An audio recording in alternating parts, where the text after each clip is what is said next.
What's going on, y'all?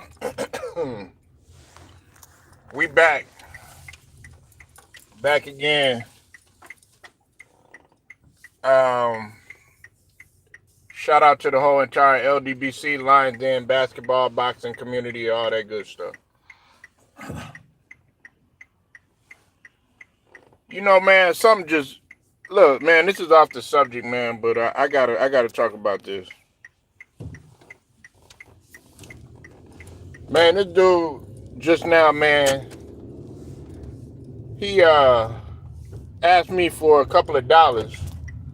I waited there for a second. Guess what this motherfucker just did?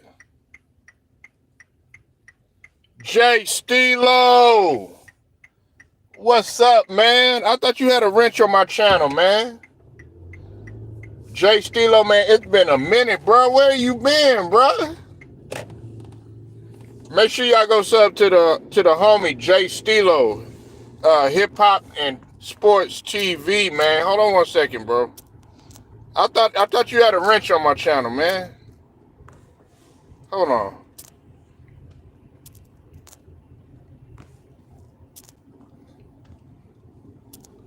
I thought you had a wrench, bro. What up, Kenyon? Kenyon up in here. All right, man. Let's talk about Oreo. Now, there's a lot of things that done happen to Drake over the course of, I would say, between, 48 to 72 hours, or 24 to 48 hours, really. Now, Drake ain't got no leg room, okay? Drake don't have no leg room, and I told y'all that. Everybody that was trying. Now, you know what's interesting, man? I actually thought there was one song that Drake made that might have had a little bit of fighting chance against Kendrick. But after They Not Like Us, Cade pretty much had destroyed Drake's career. Okay, hope everything is well for you, man. Yeah, we up in here, we talking hip-hop, man. We talking hip-hop. We gonna get to NBA in a minute, man. But, hey, stay with me, though. Stay with me. Make sure y'all hit that like, too. But the thing about it is when it comes to Drake, he went ahead and he decided to drop the lawsuit against UMG and Spotify. You know, of course, he claimed that, all of the streams weren't real and all that other stuff, which we know that was bullshit. And plus,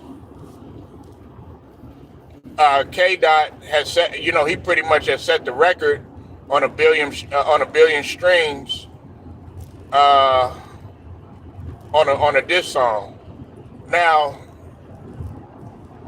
this right here, this just goes to show you that Drake has no leg room. He has no fighting chance. And on top of that, Drake, from what I hear, and I think Ticket was talking about this. Shout out to the guys that have talked about this too. Shout out to Ticket TV. Shout out to Cartino for Life. I seen him talking about it too. And I think I saw, if I'm not mistaken, I saw the brother Town Biz talking about it too. Shout out to all them good brothers, man. And go sub to their channels too.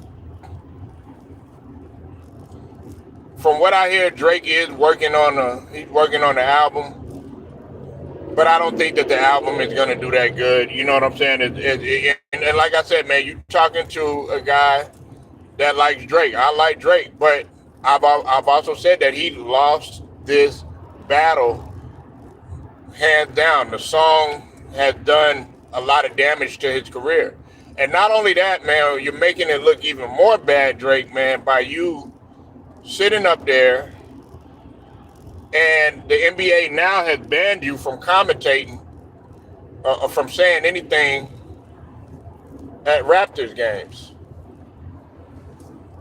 That's your fault, man. That's your fault.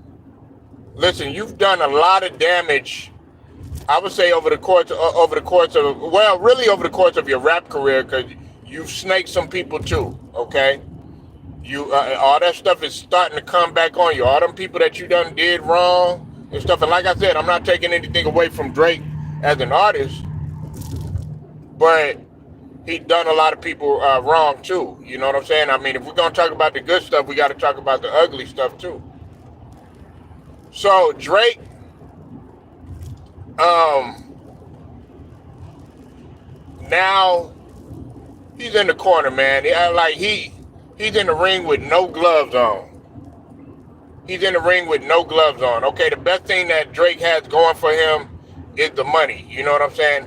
And listen, all of this could have been, all of this could have been laid to rest, man, if he'd have just accepted his L like a good sport, like a rapper is supposed to in hip hop. But no, what do? You want to be petty. You try to you try to come back with a diss song. And matter of fact, Drake, you were the one that poked the bear. Pause.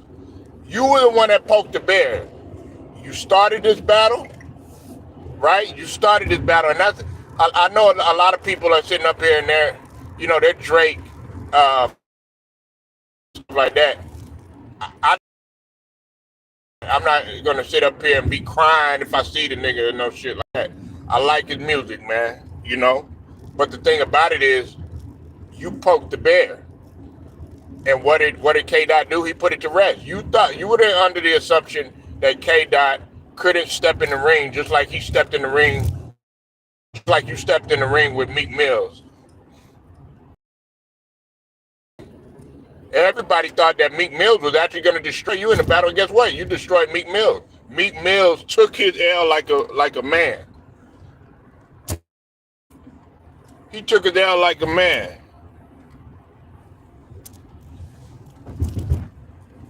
He took the L like a man. What do? You be petty. You want to take the little petty route. You want to start trying to ban the song "They Not Like Us." He's got another he's got another suit, a hearing that's supposed to be happening. It's another partial suit in Texas. I think it's going to be taking place later on this month, and that's going to be in H-Town in Houston, Texas.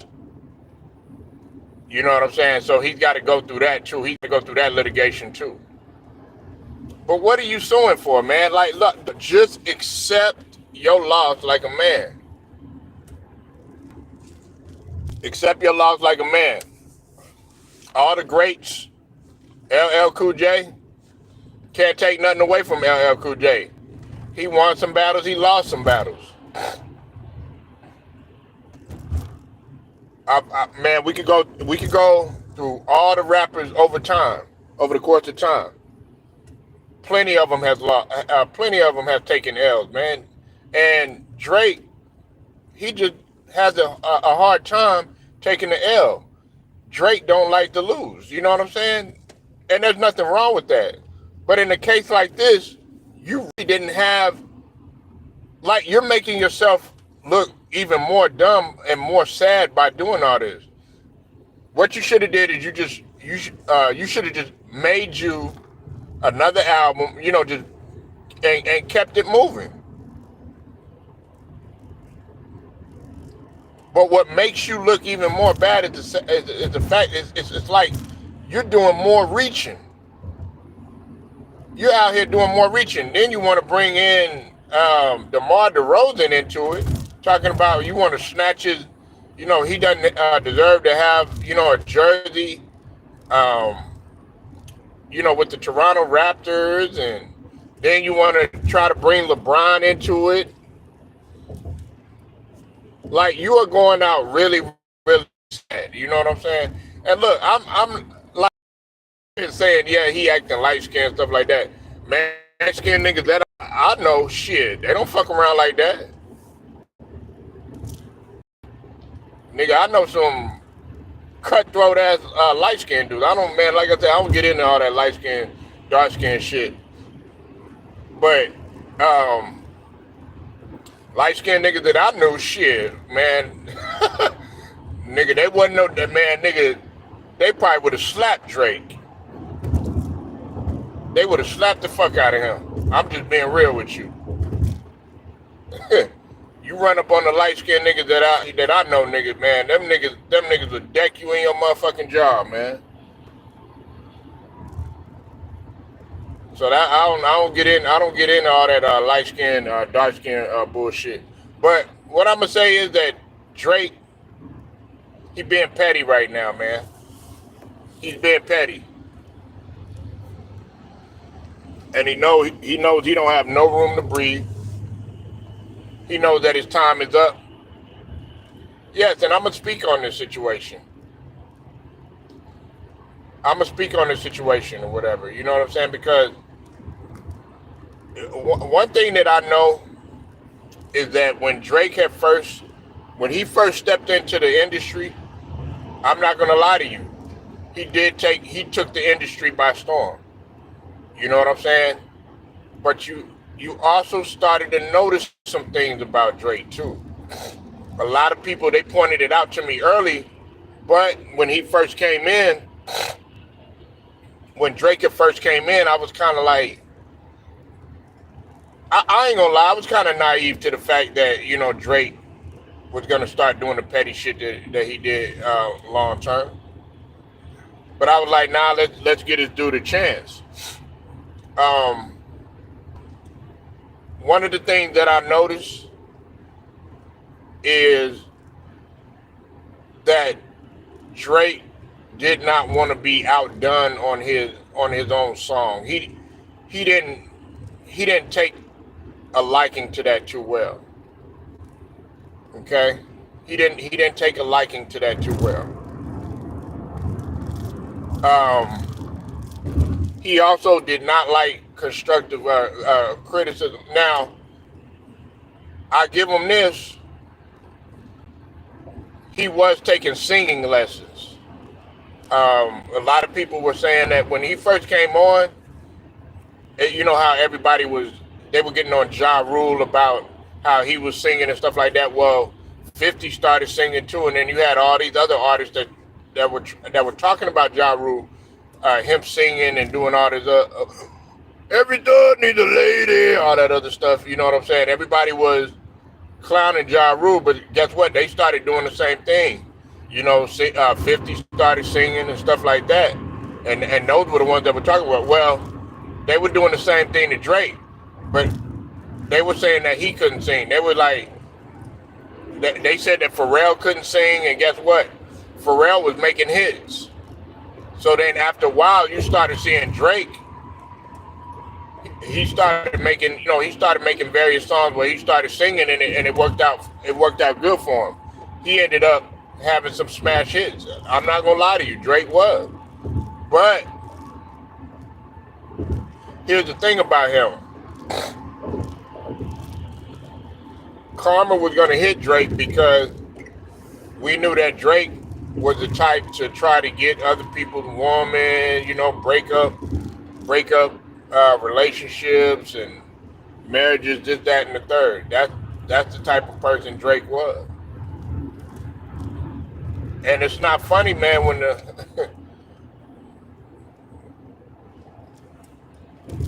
it's not funny when the shoe was on the other foot. Now, when the shoe is on your foot, it's not so funny now. Dare I say, Drake is pretty much canceled. Like you go from dominating the charts, being on top of the rap game for X amount of years, and then all of a sudden now everybody's looking at you like everybody's telling your ass to sit down. Here's another thing too. I always go back to this point. Listen, I told people this early. When A$AP Rocky made the song Effing Problems, okay? Of course, you had A$AP Rocky on there. You had 2 Chainz, Drake. and you had Cade, you had Kendrick Lamar. I don't think that Drake being on the song like with K Dot and him going the next before last verse, I don't think that set well in with him, because Drake felt like he was the best artist during that time. To me, it was Kendrick Lamar. Kendrick Lamar had a better. He was a better lyricist all around. He's a better freestyler. I had always said that. Did he have as many hits as Drake? No, he did not. Okay? No, he did not. But you could argue that Kendrick Lamar, his delivery was a lot better than Drake. But a lot of people don't understand how Kendrick Lamar, how versatile he was. He put it on display. He's been putting it on display. And then everybody wants to make this comment talking about, all his songs sound the same. Kendrick Lamar, that's cap. That's cap. You just not. You're so fixated on "They Not Like Us" is that you're looking for every song to sound like that, and that's not the truth. That's not the truth, man. So, yeah, Drake is definitely going out sad, man. And do I feel any sympathy for him? No. The bear. Look, you started this whole battle, man. Drake was the reason for this whole battle.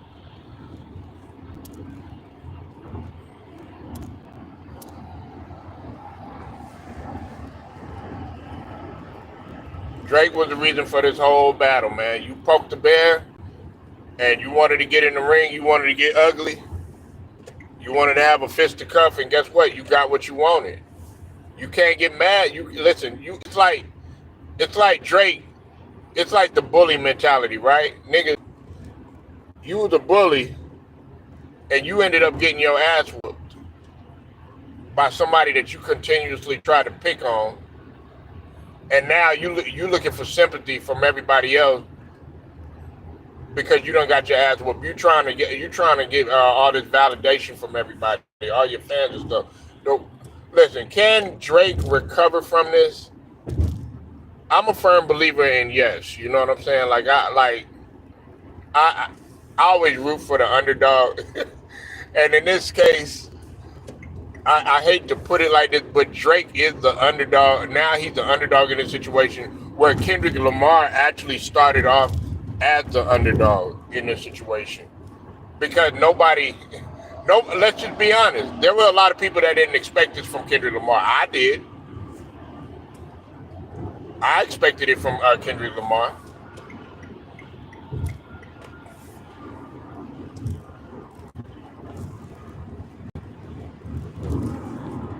I expected it from Kendrick Lamar, hands down. And matter of fact, I didn't think Kendrick Lamar was going to do this much damage to Drake's career. If we keeping it 100, you know what I'm saying? It's just like with the Cam and Mace situation, Cam Mace and Jim Jones situation. Hey, I fucks with Jim Jones, man, but Jim Jones was in the wrong, man. Jim Jones was in the wrong. You know, I know we talking about mainly Drake right now, but Jim Jones was in the wrong, man. And like Jim Jones, he poked the bear. Guess what? Cameron said finally he had enough. He's gonna have to put it on display. There was a time when when Hell Rell had to tell everybody that Cam was chilling. Cam was pissed off. Cam was pissed off about a lot of shit that was going on. Okay? And Hell Rell, I know about a lot about Dipset, and I'm gonna talk about this situation. Dipset, man, when Dipset had hit the South, man, everybody was on Dipset, man. And like I said, my favorite one out of Dipset was Hell Rell. You know what I'm saying? Even though I fuck with Santana and of course I like Cameron and stuff. But the difference between while you thought that Jim Jones was the brains behind everything and all this other stuff, it was really Cam. Cam had brought a lot of people don't know this though, but Cam when he made "Come On Home with Me," Cam has started talking about the whole Dipset thing and whatnot. You know what I'm saying? Cam was always looking for different routes in terms of business. He was trying to find what was trendy, what was hot, and everything. You know what I'm saying? He was always keeping his ear to the street or whatever. And if you didn't notice, Cam had actually changed up his style after Sex, Drugs, and Entertainment, that album. You know what I'm saying? Then when he came with "Come On Home with Me," that's when that was when uh, "Hey Ma," the song "Hey Ma" was on there.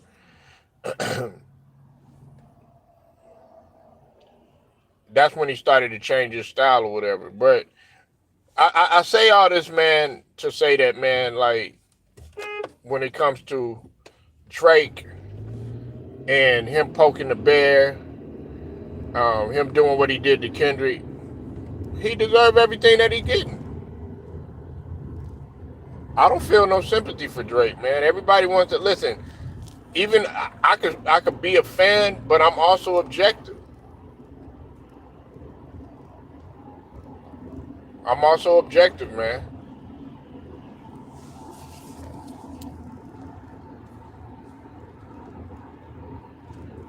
Y'all don't like having these type of conversations. Nah, we're gonna have them, man. We're gonna have these type of conversations.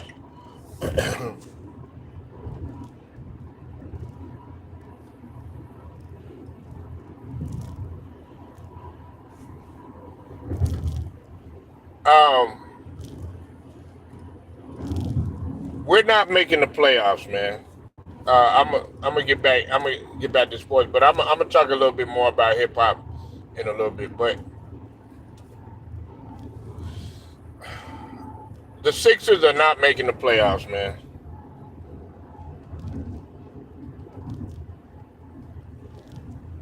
The Sixers are not making the playoffs.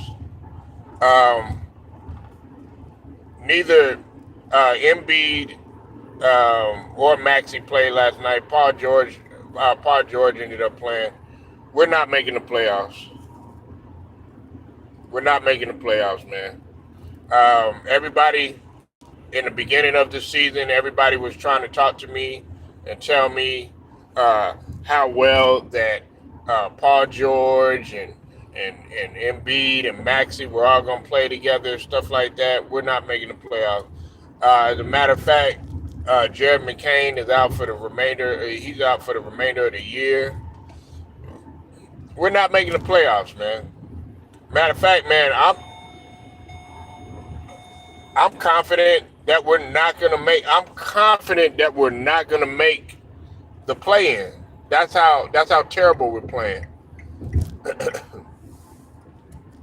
We're not gonna make it, man.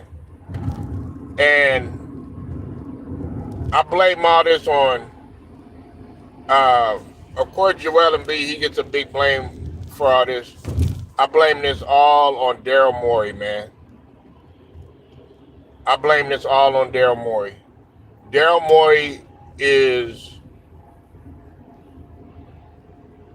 he was in my opinion, he was the architect of all these failures that have taken place or whatever, because you knew damn well what you were getting with Joel Embiid. Okay, you wanted to sign his ass to an extension. What you should have did, and I hate to bring up this situation right here, but I gotta keep it A1 with you. In a situation like this, you should have, like Pat Riley's mentality. That's what I would have wanted to see when it came to it. When it comes to players like a Joel Embiid or a Zion Williamson, yes, that's when I would like to see somebody like a Pat Riley flex his muscle. Okay, that's what I want to see. I do not want to see a guy that is consistently hurt, who is constantly making excuses, who's being a diva, who's not bringing anything to the table.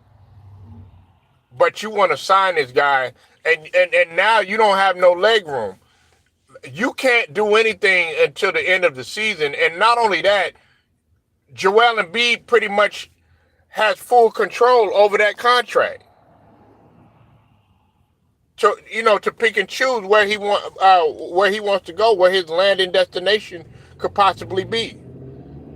So basically, what I'm saying is that you're on the verge of not making the playoffs. Okay, you don't want to make you don't want to sit up here. You want to make what's his name, Maxey, as the lead guy. Okay, for whatever reason, you bring in Paul George with the assumption that Paul George is still that Paul George in Indianapolis. And like I said, man, I give props to Paul George for playing and stuff like that. But Paul George is at the stage of his career where he needs help. Hold on one second.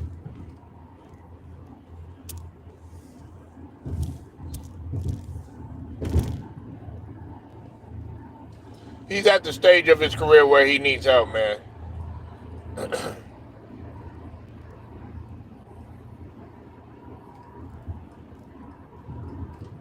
We're not even we're not competitive, man, at all. You see the Kings right now. You see how they're flourishing.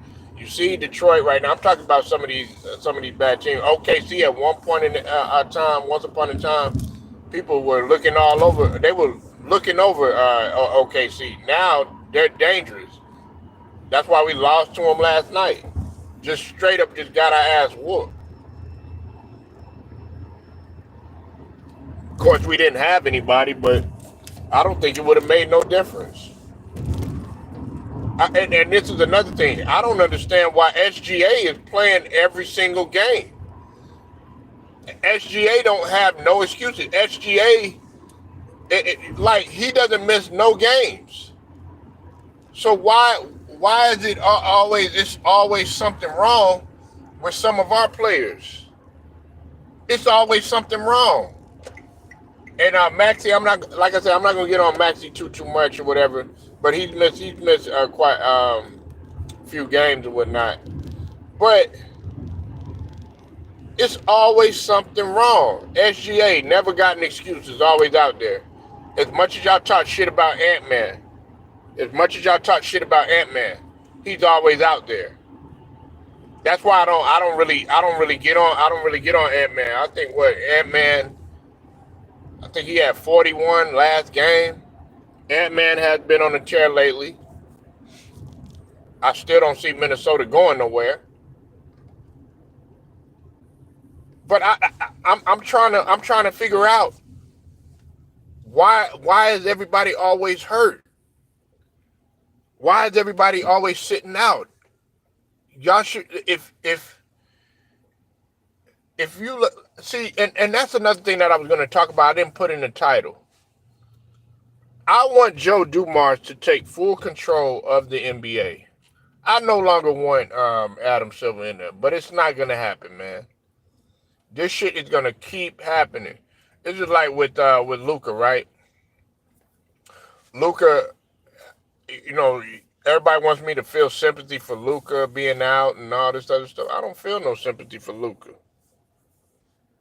I don't feel sympathy for his ass at all. You know why? Because you need to learn to come in and take better care of your body. Yes, you played in the Olympics and all that other stuff. But I'm gonna just be real, man. Luka looks like the type, he don't even care about his body. He just want to come up in there and prima donna it. He probably work on his shot and all that other stuff, man, but he doesn't work on the full conditioning of his body. The Real, what up, man? I see you in here. He doesn't care about the full realm of his conditioning of his body or whatever. As much as we don't like LeBron James, guess what? LeBron is playing, man. LeBron is playing. He's playing. We might not like the shit that he does, but I'll take LeBron's motor before I take Embiid's motor. That motherfucker ain't got no motor. We can't rely on him. I'll take LeBron's motor before I take Zion's motor. If it hurts your feelings, oh well. You're gonna have to put up with all the bullshit that that LeBron brings to the table, or whatever. And I think LeBron right now he's at a negative 140 something. His plus or minus right now is at negative 140 something. I know at one point when they traded D'Lo was at a plus 49. LeBron was at a plus 140. He was at a negative 114. Now he's at a negative 147. Okay, you might have to deal with that. Hey, but he's out there playing. Now I don't think he should be the main guy. Another guy, everybody talks shit about Victor Wembanyama. Oh man, he shoot the ball too much. Victor Wembanyama in the last 2 months and some change, he's shooting 39%. But I'm not worried about that. You know what I'm worried about? I'm worried about him showing up to the goddamn game. And Wembanyama does that. He ain't got no excuses. Chris Paul. I know Chris Paul. We know the history of Chris Paul. He's liable to get hurt at the wrong time. But even with Chris Paul is out there. Like, what? Like, when are we gonna get everybody on pretty much the same page in the NBA? Especially some of these quote unquote superstars. You might have superstar talent, but you don't have superstar work ethic. I'm talking about Zion, and I'm talking about Joel Embiid. Y'all don't have no superstar heart. Y'all don't have none of that.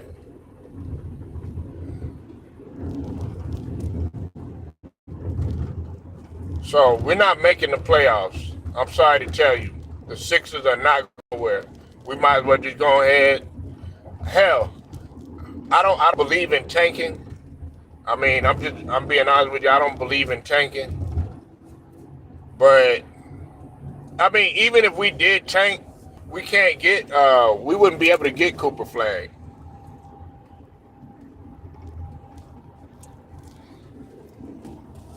We wouldn't even be able to get Cooper Flag, more than likely. We don't have a chance at him because of our pick. I think we gave up our pick to OKC, I think it was.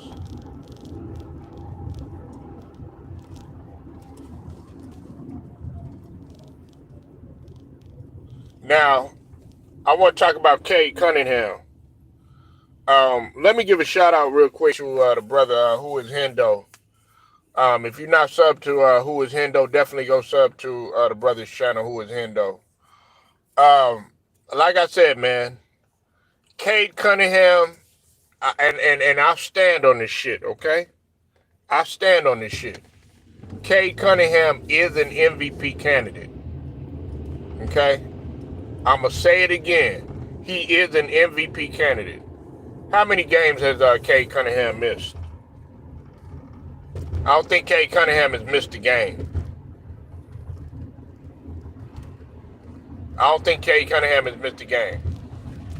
Cade Cunningham is not doing anything new. I want y'all to understand that. It's just that y'all are starting to see this shit. Reason why I brought up the brother Who Is Hendo, because of course he's a Detroit Pistons fan, Warriors fan, I think he is too. But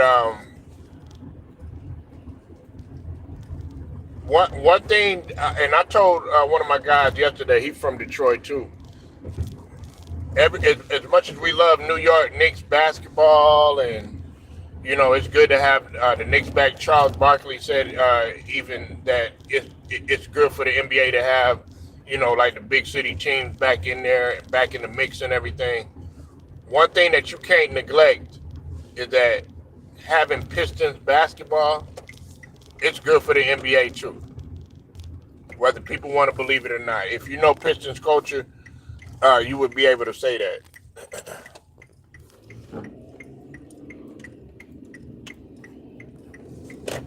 You said facts.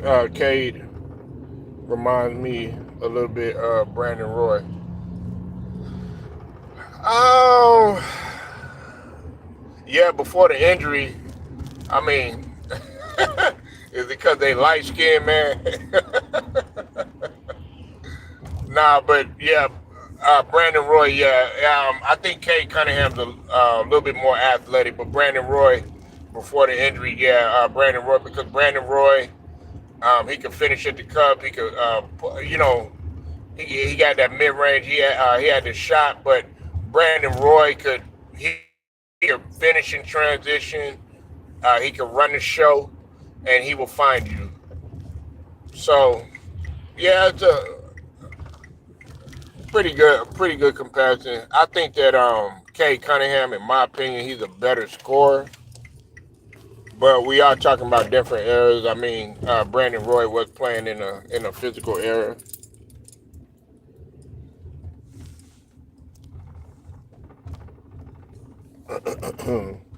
But that's a solid comparison. I could deal with that. You know what I'm saying? And I don't have nothing to do with them, being light skinned and none of that. But I can see what you're saying. That is a matter of fact. That's the first time that I actually heard that.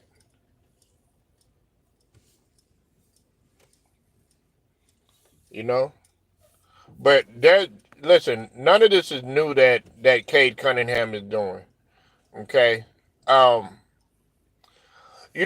people got to understand this, and a lot of people they ask me, uh, I've had a lot of people ask me, well, you like Michael Jordan and stuff. Why is it that you know, like what the Pistons were doing and stuff like that?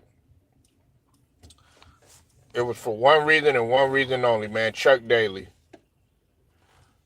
and of course Isaiah Thomas.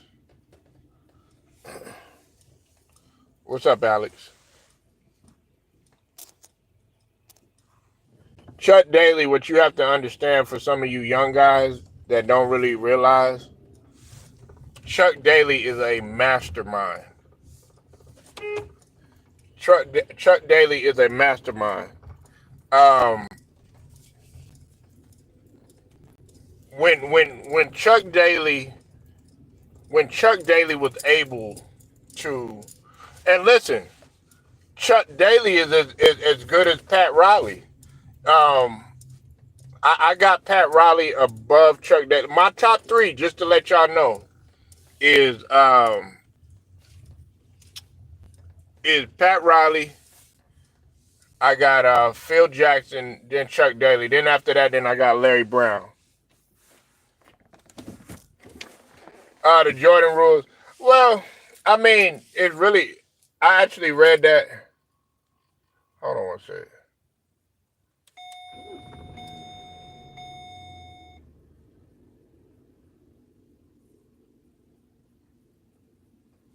I read that book, man, when I was younger, and I really didn't. At first, I didn't really understand it, but I mean, the Jordan rules was really, really not complicated, man. It and John Sally was basically he was instrumental in saying it. But Chuck Daly did have he had some troubles too because you tried to force Jordan to his left or whatever, and even if you tried to force him to the to the left or whatever, you still had some trouble because Jordan could go left or whatever. You know what I'm saying? Despite what people say. Then of course, don't let him go right, and then get him to the middle, and everybody focused their attention on Jordan because they knew that pretty much everybody. I'm not going to say they were ineffective, but they didn't have the mentality that Jordan did because Jordan found out early on. He knew what they were facing. Um, he knew what he was facing when it came to the Pistons. So that's why I think that Chuck Daly was instrumental. Y'all got to realize that the Pistons weren't the only ones that were doing that type of shit to Jordan. Everybody just think that the Pistons were the only ones that were beating up on Jordan and stuff like that. No, they weren't. And then on top of that, Jordan wasn't the only one that they were doing that to. They did it to Dominique Wilkins. They had a plan for Larry Bird. They had a plan for big guys. You know what I'm saying? Whenever they were getting ready to play the Lakers, they had a plan for the Lakers too. One of the things that they did was like they figured out, well, damn, Dennis Rodman had a fucking motor on his ass, you know what I'm saying? And on top of that, he's physical enough to play down low, and on top of that, he's a motor that just won't stop. Shout out to Chilltown, Chilltown Hoops from Player's Choice. He said something on their podcast that was key, and I was listening to it, and he was talking about elite defenders. He was talking about to be an elite defender in the league, you have to have a motor that just does not stop.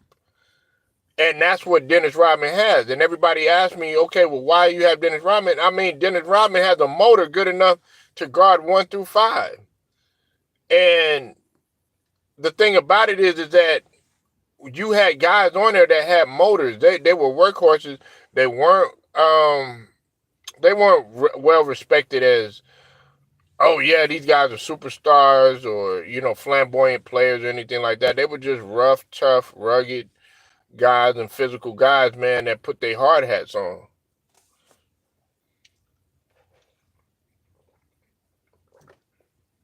So yeah, but anyways, man, I don't see the Detroit Pistons as like no bad boy 3.0 or nothing like that. But I like what what JB Bickerstaff is doing.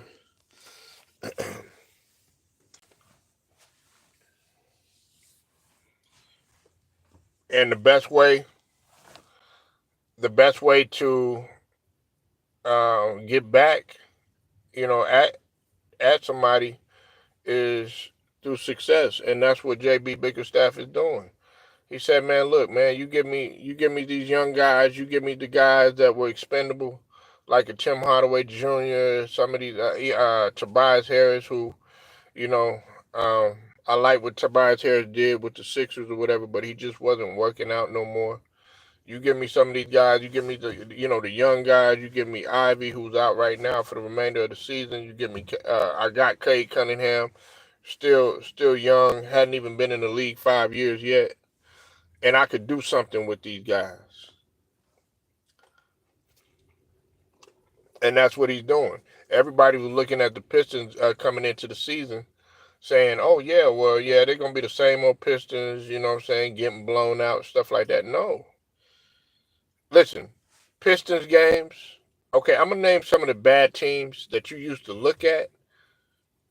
Some of them are a couple of years in, but I'm gonna name some of the bad teams that you used to look at and used to say, "Man, I'm not paying attention. I'm not watching that game." That now they're actually pretty fun to watch. The Detroit Pistons, they're fun to watch now, and it's intriguing because guess what? They're like, "Oh shit, we gotta watch out for the Pistons." You know why? Because oh shit, these motherfuckers done came up in New York in the Garden in front of every motherfucking body and pretty much took the life out of the building.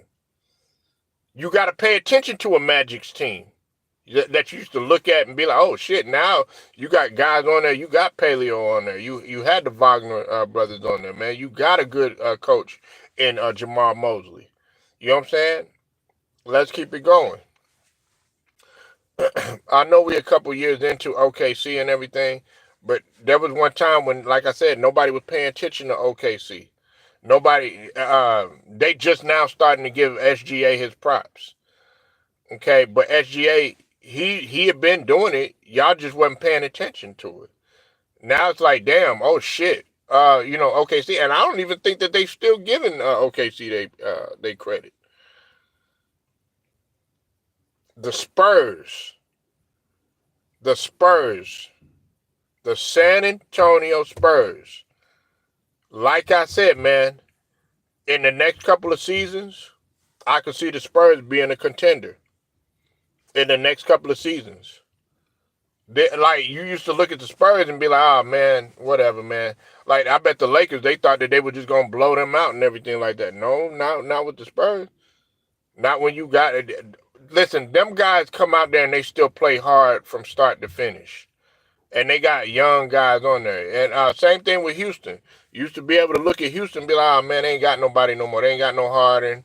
They ain't got no, they ain't got some of these other guys that they used to have, CP3, Westbrook, you know what I'm saying? Even taking it back, the five slammer jammer and all that, you know what I'm saying, with Hakeem and Drexler and uh, Vernon Maxwell, Robert Horry, all that other stuff. This ain't Clutch City no more. Now you can't look at Houston like that no more. Now you really got to pay attention to Houston. You got to pay attention to them motherfuckers.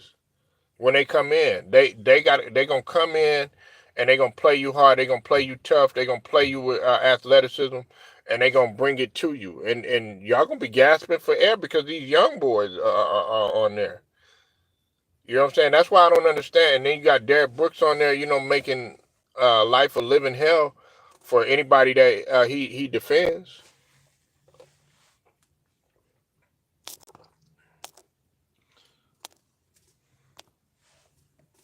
So we can't be sitting up here looking at some of these teams that you used to look at and just make the assumption that you're gonna beat them and underestimate them. That's the wrong thing to do.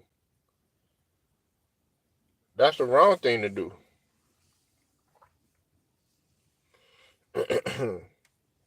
So yeah, man, the Detroit Pistons, man. Cade Cunningham, man, he's leading this team, and that's why I do stand on what I said. It's not no prisoner of the moment type of thing. I've been watching Cade Cunningham, man. Ever since he came into the league, I'm like, why? If you go back and listen to some of my videos, man, I'm like, why aren't they giving this guy his credit? But it's because the team ain't winning. You know what I'm saying? Uh, shit. I'll put to you like this: if he had even somewhat of the personality of, say, like a Ant Man or something like that, he could be in the running for the face of the league. I think that you can actually market around Cade Cunningham or whatever. You know what I'm saying? But they're looking for a little bit flamboyant. He's kind of like low key a little bit.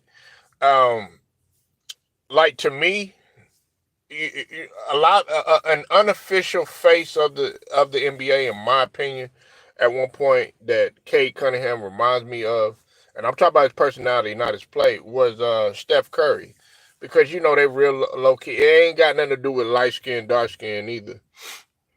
It had to do with their personality. They real low key. You know what I'm saying? They not all trying to bring their attention to themselves and stuff like that.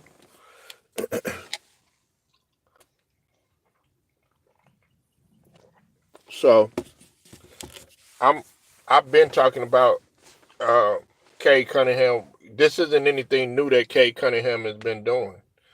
He pretty much can do anything that you ask. And the one thing that he does that I like is he shows up. You know what I'm saying? You're gonna have bad nights, but Cade Cunningham is a leader, man. He's a leader, and he shows up. They've been winning without Ivy. K Dizzle, what's up with it, man? How you doing, brother? You said Ant Man is cussing his way out of being the face of the league. He needs some media training. You know what, Cade? I got to disagree with you on that, man. Charles Barkley, he cursed his way into media. Shaquille O'Neal, you might not believe it, he cursed his way into media. Okay. Um, I'm trying to think of some other guys. Uh, those are some of the guys that come right off the top of my head. But them guys right there, like Charles Barkley, he was notorious for saying stuff that he wasn't supposed to say, where they had to bleep it out and stuff like that. You know, I, Charles Barkley would curse at the refs and stay in the game. But Charles Barkley, they figured out early that okay, this guy Ant has got a personality. Like if you're able to make funny Marco laugh, then you have a personality. Look, he's raw. Listen, we get on that, Ant, but let's just be honest, man. That's where you from. You from Memphis. You know what I'm saying? You done been in H Town, you know what I'm saying? You done, been around the hood, you know what I'm saying? We done grew up. You think about where we Ant is like one of us. Look at AI. AI was raw and uncut. You know what I'm saying? Who he is. Look at KG. You see, KG had to have his own segment. KG had to have his own area. They're like, look, this motherfucker is way more blunt than Charles Barkley. Look, he got to have his own segment. They got to have a curse button. Him and Rasheed Wallace. But look, we can't have these motherfuckers on regular TV. Hell, uh, Bernie Mac. Look, God rest Bernie Mac's soul. I was shocked in a motherfucker that Bernie Mac, one of my favorites to ever grace the stage. I was shocked that that motherfucker could do the Bernie Mac show without cursing. I was shocked as hell because my mom was, she'd go to church, all that other stuff or whatever. But I'm like, how the hell you watching Kings of Comedy and Def Comedy Jam with Bernie Mac, and that motherfucker cursed a lot. Then you got Samuel L. and you got Bernie Mac up in there in the same movie. Oh my God, you're gonna have hell to pay with all them curse words that you got up in there. So listen, man, Ant-Man gonna be straight, man. He got a personality on him, and I think it's fun. I think it's fun, man. I think a lot of people want to see that, and plus, we in the era of K Dizzle, man. Back in the days, we ain't had no goddamn YouTube. We ain't had none of this shit. All this social media, nigga. We didn't have no IG, no Twitch. You know what I'm saying? No X. You know what I'm saying? No Facebook. You know what I'm saying? None of that shit, man. Like I thought we was doing our thing when they first came up with MySpace. Then they came up with Black Planet. Yeah, showing the age a little bit, but then we were like, oh shit, you know what I'm saying? Like my kids is growing up with YouTube and TikTok and all this other bullshit. Now they talking about banning TikTok because you got people getting on there. You got women getting on there talking about, well, I got herpes and I got this STD and all this other bullshit. Like, don't nobody want to see that shit. Your kid click on that shit and then they up in there talking about that, and then they mom. I mean, the kid coming up to you asking you, daddy, mommy, what is this? What is that? You know what I'm saying? They be like, nigga, where you find that shit from? I had to ask my son one time. I'm like, where you learn that shit at? TikTok? I'm like, oh shit, here we go.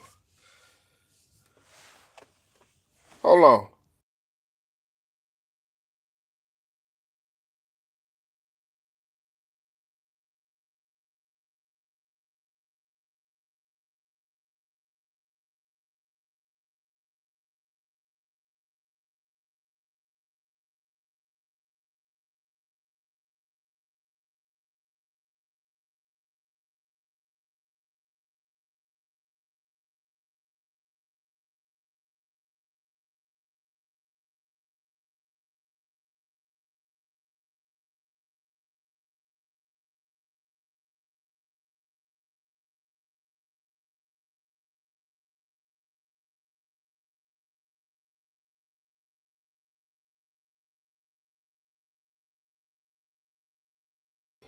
Yeah, but Ant Man, Ant Man,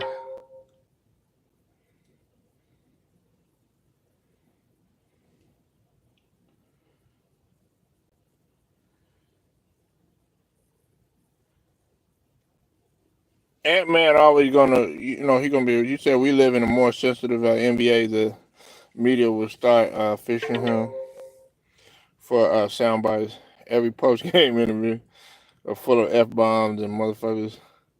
Oh, pale face. Yeah, man. You know what? That's the thing I appreciated about. Um,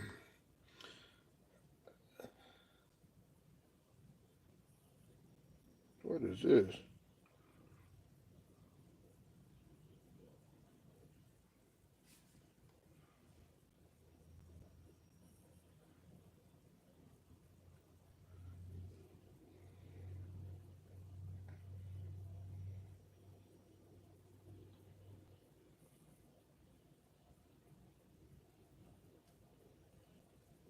That's the thing I appreciated about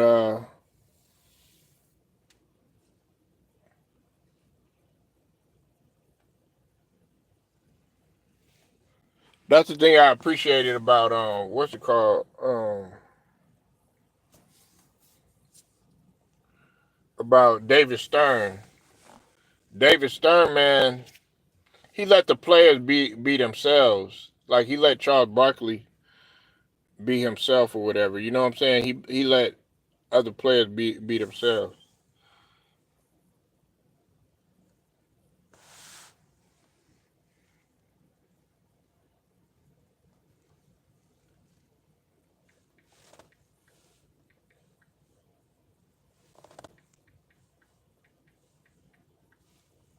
But I agree with you on that. I agree with what you just said about that though.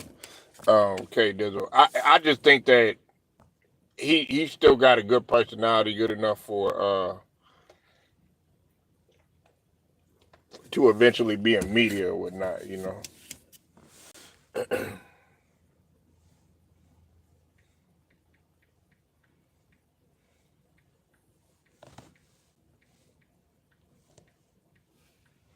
In your opinion, what moves does the Wolves need to make to get over the hump? They looked very mediocre last night against the Grizz.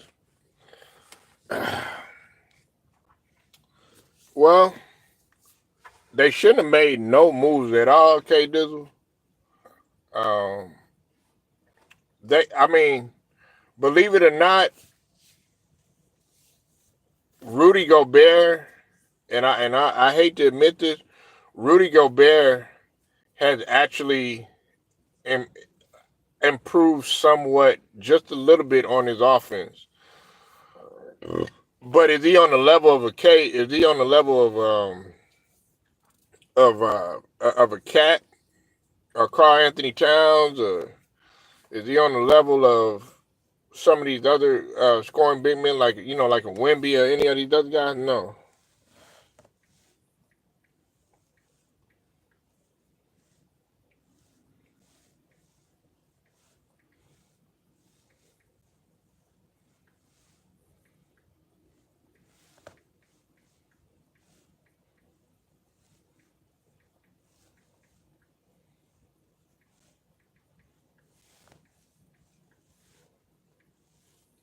But I don't think I think that that trade that they made, that blockbuster trade that they made, K Dizzle, I think that was one of the dumbest things that they could have did, because now they don't have no shot. To me, they're not going to make it to the Western Conference Finals or the finals now. So they're going to need another. They're going to have to fill that void. Um, because and another thing is, I feel like they got the talent or whatever, but with Najee Reed. Najee Reed needs to be more involved. That's a point that Charles Barkley had brought up. It's like you don't involve Najee Reed as much as you used to. Najee Reed was that guy that would come off the bench. Me myself personally, I think that Najee Reed is a starter, but That's a guy that you need to utilize more. Like when you look at the Cavs right now, K Dizzle, think about their inside presence. You have Evan Mobley and you got Jared Allen that both can get you 20 and 10 and a few blocks. And on top of that, they both can run the floor and they durable. You know what I'm saying? Like, and that's what they need, and that's what they missing. And on top of that, you let go of Carl Anthony Towns. You brought in Joe Ingles. I don't think Joe Ingles, as much as I like Joe Ingles, he's not a good fit for Minnesota. You pretty much, man. You had your guys there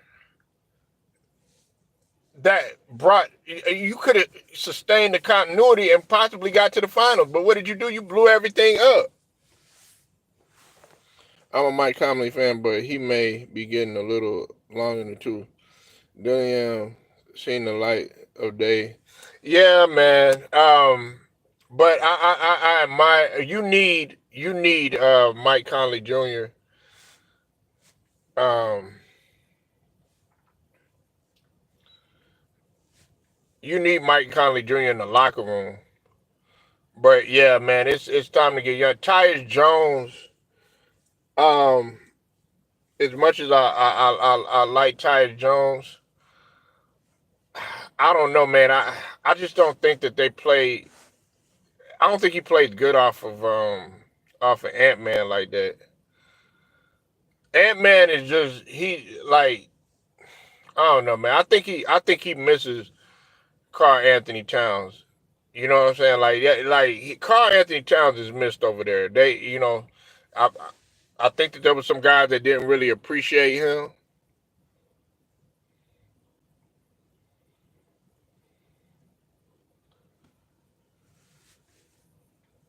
So,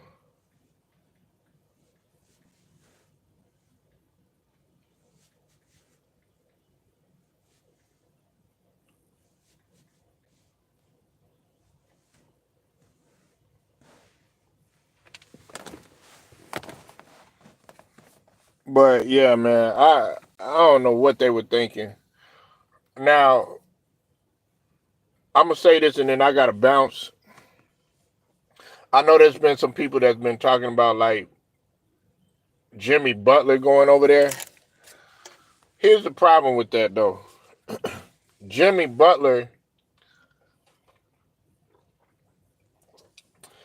as much as I like Jimmy Butler, he doesn't want to sit there and have to motivate motherfuckers, you know what I'm saying, to do what they need to do and all this other stuff. Or he's gonna get frustrated really, really quick. I think that Jimmy Butler wants to be in a place, man, where okay, everybody's on the same page already. Like if you put Jimmy Butler like on the Celtics or some shit like that, I think that that would be a good place for him because it's like, okay, these guys are already, they have a championship mindset. I don't have to get people ready to to really understand what it takes in order to get to the finals or in order to get deep in the playoffs.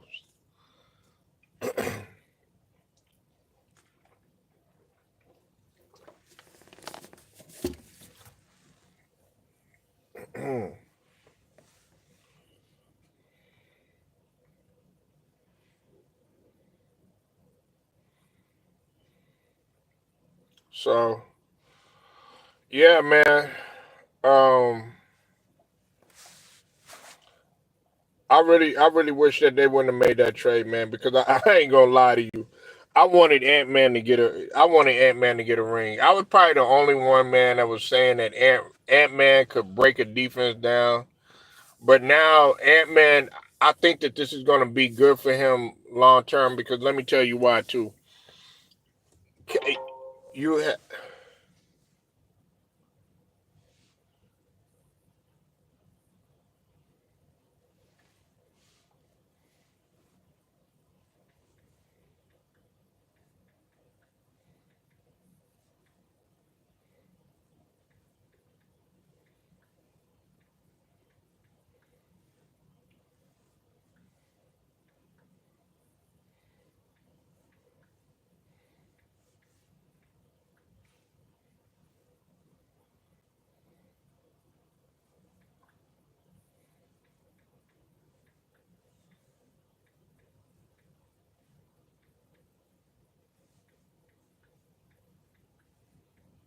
Hold on one sec, y'all.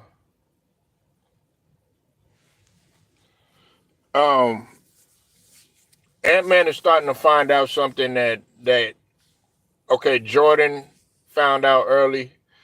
Everybody's talking about, oh man, well I don't think he can handle the doubles and the triple team. What you think, Jordan? What you think Jordan was experiencing? Now I don't think he getting triple team, but now you're gonna face more double team because you're the scoring threat that's on Minnesota. Like when when Shaq had left,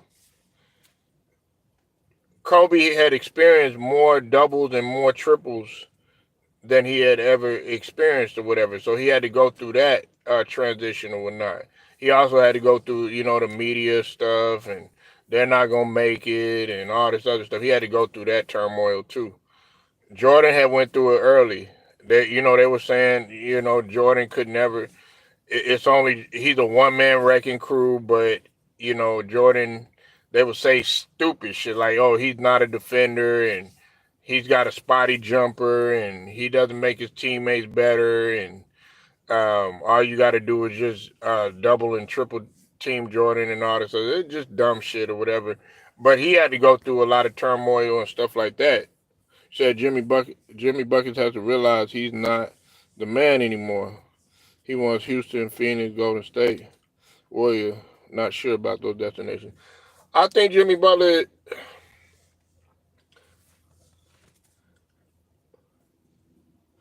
I think Jimmy Butler, man, is still good for 20 plus, man. And a healthy Jimmy Butler. I'm talking about a healthy Jimmy Butler. I know he's 35, 36 years old, Cade, but a healthy Jimmy Butler will get you where you need to go, especially in the playoffs. I got that type of faith in Jimmy. Hey, I'll put you like this, K Dizzle.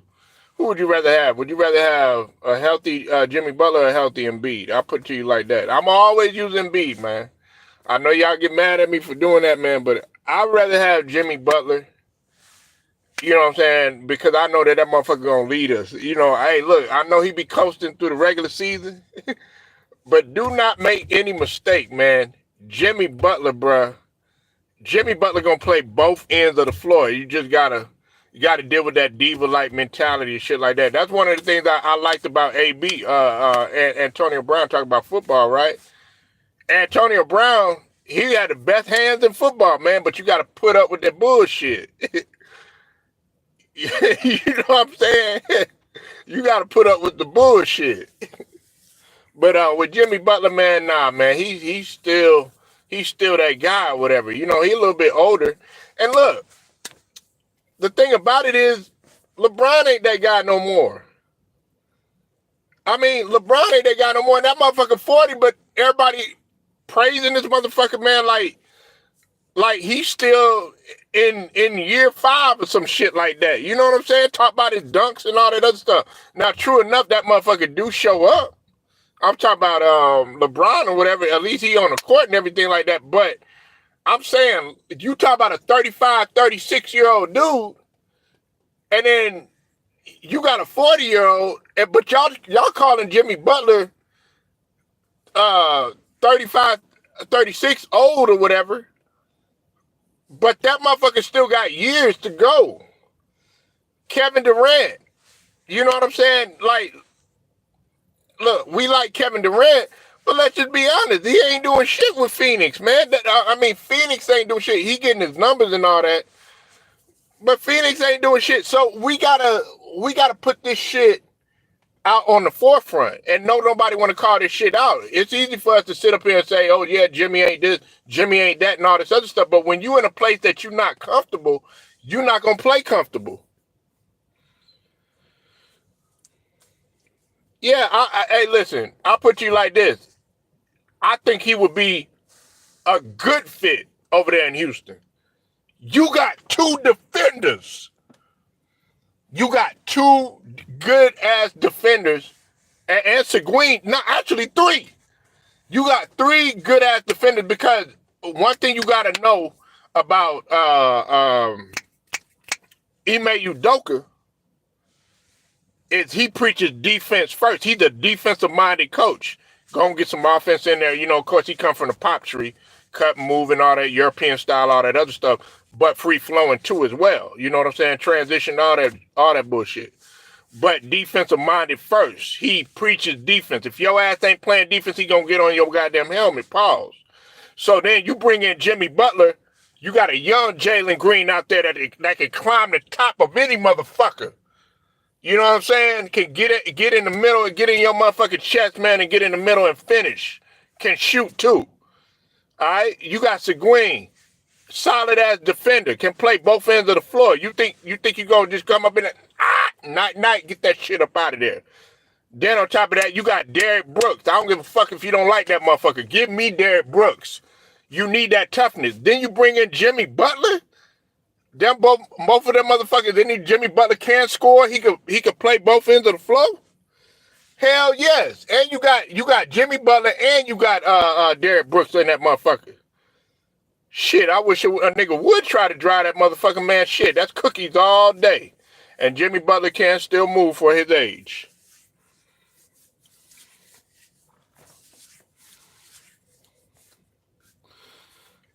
But let me go ahead and get up out of here. Appreciate y'all pulling up. Like, share, subscribe, hit the notifications too. Straight to the point, sports and entertainment. Shouts out to the LDBC, basketball, boxing community. Till then, man, I'm gone.